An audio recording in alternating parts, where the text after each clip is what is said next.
Hello there, fellow explorer. I don't know what your name is, but mine is Thomas, and the fact that you can hear me leads me to deduce that you have ears, and also that you are listening to episode number 5 of the Vintage Pilot School podcast, where I share with you my journey towards a pilot's license, as well as a few other ramblings that may or may not be related to the aeronautical realm. My recording studio for today is a wardrobe full of shirts and fluffy Christmassy jumpers, even though it's nearly 18 degrees outside on this mild December's day in Valencia. Today you will share in the secrets to a good landing, why it's perfectly alright to break your nose while in flight, and why Spanish children are even more of a pest than children from any other European country. Jingle, please.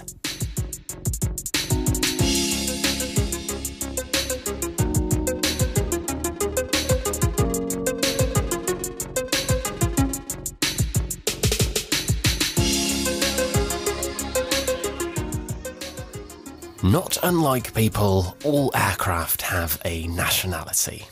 A bold statement, and not my words, but one of the many phrases in my air law textbook. I've now worked through all of the theory that is considered essential knowledge to be allowed to navigate a small aircraft from landing strip to landing strip, and there are quite a few odd phrases here and there, together with some rather unusual advice and regulations. Let me share with you some of my personal favourites.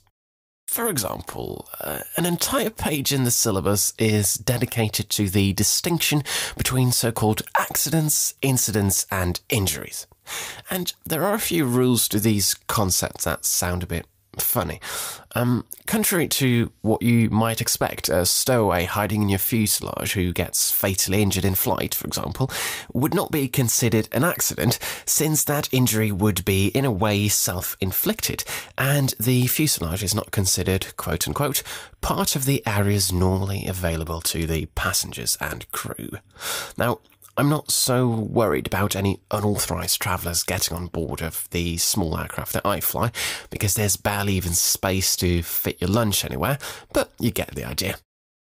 Also, good to know that if the aircraft goes missing, we do have to consider this disappearing act an accident officially. Another curious concept is that of serious injury.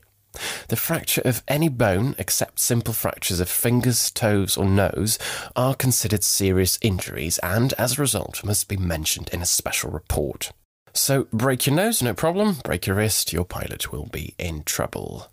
Also, planes may be intercepted by military aircraft, for example in case of what is called unlawful interference, so hijacking, and there is an extensive list of ground-to-air signals that are to be made with rocks or any other suitable material should you find yourself in the unfavourable circumstances of being stranded on a remote island and feel the need to be rescued to get back to your loved ones and your day job. Just for your information, if you see a large V on a beach, that means you require assistance, and a large X implies you need medical assistance. Why this dire situation would need any further distinction is still unclear to me, but I think it's best not to question it any further. Now, of course, I didn't only go through the theory, but I also did plenty of real-life flying in the past few weeks. I was a little bit stuck for a while because the area around Valencia suffered quite heavily from some serious flooding last month, and bad weather means considerable trouble for aspiring hobby pilots like me, who solely rely on clear skies to maintain a visual reference with the ground and to steer clear of turbulence. Every day I'd call in and usually stay grounded, so grounded hog day every day. Fortunately, things did clear up eventually, and currently everybody who is located on the east coast of Spain is enjoying a very Mediterranean Christmas period. This improved weather also meant that I had to get back behind the controls of the Piper Warrior. That's a small aircraft that I'm trying to get under control. Now, it's actually quite surprising how far you can get with just a few hours of practice, even if you're only moderately talented like myself. Flying is all about building routine and confidence, getting to know the procedures, and making the right decisions when matters get complicated. On a very, very basic level, the main advice that instructors give to new recruits is to keep flying the plane. Now, this might sound obvious, but there is a bit of a fundamental difference between, indeed, flying a plane and, let's say, driving a car. When I was learning to drive, for example, I could always just slow down, reevaluate, or even stop if there was something that I wasn't feeling too sure about.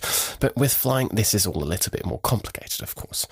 What goes up must come down, and there was no moment where I felt that more than during the simulated engine failure exercises that I practiced together with one of my instructors. Perhaps it's quite essential to know that the first 20 hours or so of learning to fly are always done with a flight instructor right by your side. So the instructor sits right next to you and has a set of controls that are identical to yours, and both the yokes or control wheels are inextricably linked and hardwired to the control surfaces. So it's very easy for the instructor to take over at any time. And this is actually quite safe and reassuring as well, because it allows you as a student to do whatever you feel comfortable with at a particular point in your learning, while the flight instructor can take over in case you do make a mistake or if you get some sort of mental overload. Something which has happened to me a few times, I have to admit. The first few hours are all about learning how the aircraft responds to your input and how to make subtle corrections so you can stay on course, maintain a certain heading and altitude, and perform smooth turns, which is all quite essential. Now, sounds easy, but if you're completely new to flying like I was, and in a sense still am, it is quite tricky since you're constantly having to anticipate and also be aware of the three-dimensional plane that you're moving in. And then, once you've got the basics down, it's time for some more advanced and challenging lessons.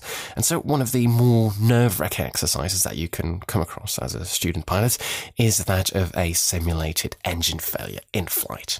Now, in real life, this is one of the most critical things that could go wrong in a single-engine aircraft, because there are many other potential in-flight issues that aren't really so distressing, like a radio failure or a broken instrument, because you can, with that sort of thing, you can usually rely on some sort of backup or simply make your way to the nearest airfield to have things checked out on the ground. But if you lose your only engine, on the other hand, you will need to think on your feet, because every second matters. So let's say if you're 2,000 feet above the ground and your engine starts to sputter, well, that will leave you with a range of about 4 miles of horizontal distance that you could potentially still cover with the small aircraft that I'm training on. But, well, there's also some bad news, because you will cover those 4 miles all the way to the ground in less than 2 minutes. So you have to know exactly what to do so you can concentrate on finding a suitable landing field. Now, this whole concept of altitude versus potential distance is something I'd really not considered before I'd started flying, but it is a rather important aspect, and it's actually called the glide ratio. So put simply, the glide ratio is a simple ratio that indicates the horizontal distance that you could potentially cover with an aeroplane at a certain altitude above the ground. So for small general aviation aircraft, this ratio usually lies at around 10 to 1 if you're lucky. So this means that for every mile of altitude above the ground, you will be able to fly 10 miles of horizontal distance if you stick to the so-called ideal glide speed, because every aircraft has its optimum speed for getting the maximum distance out of a glide. And related to this, I also learned a few things on the go. In fact, airliners can fly further without power than small aircraft, even though at first sight it might not really appear to be that way, and it goes a bit against your intuition. So a modern jetliner, like a Boeing 737, will be able to cover 20 miles of distance for every mile of altitude. So that actually means if a passenger jet were to be overflying my home country, Belgium, at cruising altitude, and it suddenly lost both of its engines, it would still always be able to glide clear of the country's territory, because in Belgium you're never more than 100 kilometers or so away from the border with France, the Netherlands, Luxembourg or Germany. Another interesting fact that might put you at ease the next time you fly commercially is that modern twin-engine jets like the Boeing 737 or the Airbus A320 are in fact perfectly capable of taking off and climbing with only one of their 2 engines, should there be, for example, a bird strike in one engine right after the point of liftoff. So back to the emergency power-off landing exercise. As I mentioned in one of the previous episodes, it's not easy to find a suitable landing surface for an emergency landing, especially not if you're under a lot of stress. Because sometimes a field in the distance might look like a good place to land, but then upon descending you notice some power lines in the way, or a tree line, or just the actual state of the chosen field that might not really have as flat as a surface as you might think. Now, of course, when doing the exercise, we don't actually land on that field, but we do go down to an altitude that is still safe, and then we just climb again. But the first time you do it, the first time you perform the exercise, it's quite frightening. I think the only time I felt more nervous than during these powered-off landing exercises was during a flight that I did not so long ago. And yes, it is the first solo flight. It's a bit of a cliche, but in my case it was very true. The first solo of a student pilot is an experience you'll never forget. Solo preparation is built up by 2 prep sessions where you'll do nothing but fly circuits in a pattern around the airfield. So take off, turn, another turn, prepare your aircraft for landing, another turn, and then line up with the runway for a final landing. As a student pilot, you'll do quite a lot of practice landings, also called touch and goes. So you approach, you touch down, wheels firmly on the ground, and then in one smooth movement, you increase the speed again and take off for another lap around the airfield. So this way you can easily do 10 or 15 landings in an hour, and it's a good way to get comfortable with the procedures and to practice your final approach. And as soon as you've got that down, it's time for that first solo. In my case, the chief flight instructor of the school joined me for a few minutes in the plane first, and we did 2 or 3 practice laps just to make sure I hadn't completely forgotten everything. And then, with the engine still running, he left the plane, and from that time on, it's pretty much you're all by yourself. It sounds silly because the only thing you're supposed to do on that first solo is to fly 2 laps around the runway, do 2 practice landings and then another full stop landing, and that's it. But it was a very strange sensation to be sat inside that cockpit without anyone next to me and to go through all the checklists by myself. I actually even went as far as to do everything out loud exactly as I used to do with my instructors, and to simply pretend that they were there and reading back the checks to me.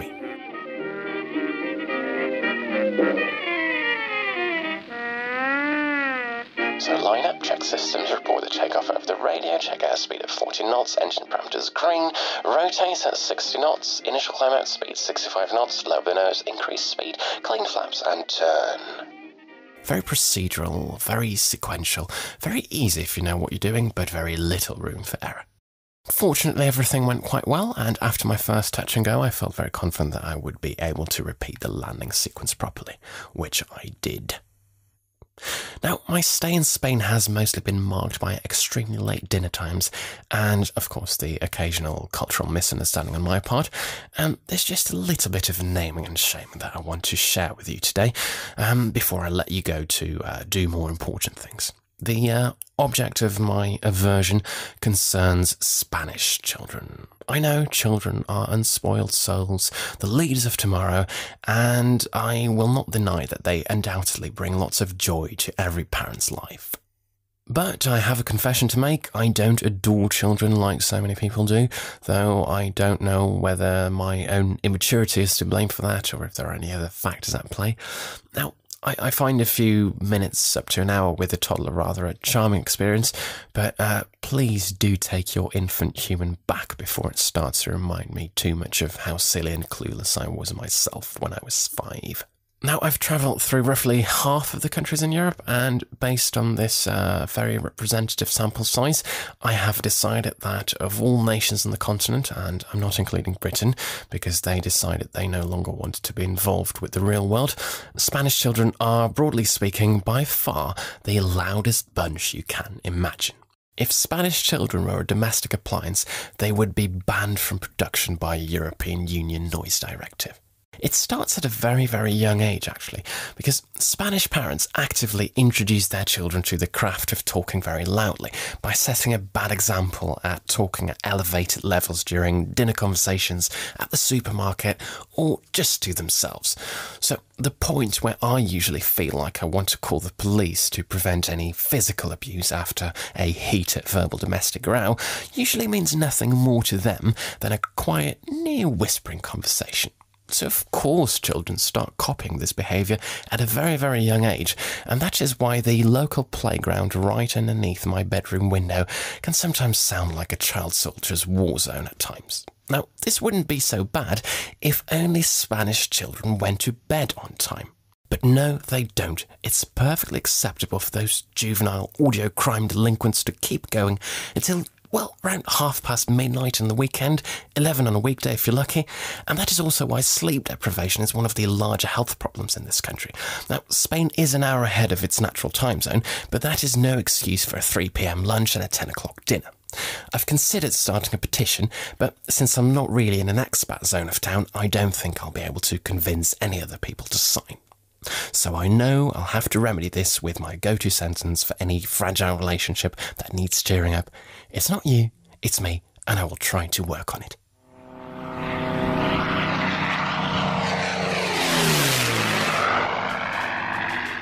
This will do for our 5th episode. You no longer have to remain seated or whatever your preferred listening posture was.